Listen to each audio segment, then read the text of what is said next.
কিছু কিছু লোক আছে এখন জন্মটাই হয়েছে শুধু মনে করেন দাড়ি টুপি আর আলম বকাবাজি করার জন্য, এছাড়া আর কোনো কাজ নেই কেন। ঠিক আছে, যাই হোক এই মহিলাটা অনেক অতিরিক্ত বাইরে গেছে গা, ভাবতেছে কিছু একটা কমু। তবে করার আগে আমাদের এক ভাই বারাদারি মনে করেন ধুইয়া দিছে, একটু মনে করেন শুনিয়ে দেবেন ওনাদের কথা। আমির হামজার মতো একটা বেকুব জামাত নেতা যখন বলে জামাত ইসলামকে ভোট দিলে 18 কোটি জনগণের নামাজের সব পাবেন, তখন ধর্ম অবমাননা হয় না কেন? এদেরকে জামাত নেতাদেরকে ধরে ধরে আপনারা মাটির নিচে ঢুকাই দেন না?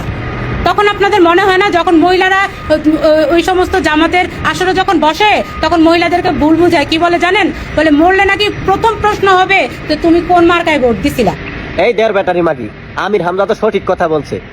একটা মানুষের যদি এক গিলাস পানি খাওয়াইলে সব পাওয়া যায়, 18 কোটি মানুষ যদি নামাজ পড়ে, তাদেরকে যদি ইসলামের পথে আনা যায়, তুই যদি বা আমি যদি একটা বুড়ের ব্যবস্থা করে দিই জামাতের, আর জামাত যদি পারে 18 কোটি মানুষের নামাজের দিকে টাইনা নিতে, তাহলে আমাদের একটা বুড়ের বিনিময়ে কি আমরা সব পাবো না? এই চুতমানি মাগি, তুই জামাত রেলে খুচা খুচা কথা কসকে লেগা। এই চুতমানি মাগি, তোর জামাতের ধরে কি করছে?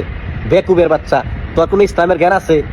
এই চুতমানি মাগি, তোর যখন বিয়া হয়েছে তোর কোন বাপে তোরে বিয়াটা পড়াইছে?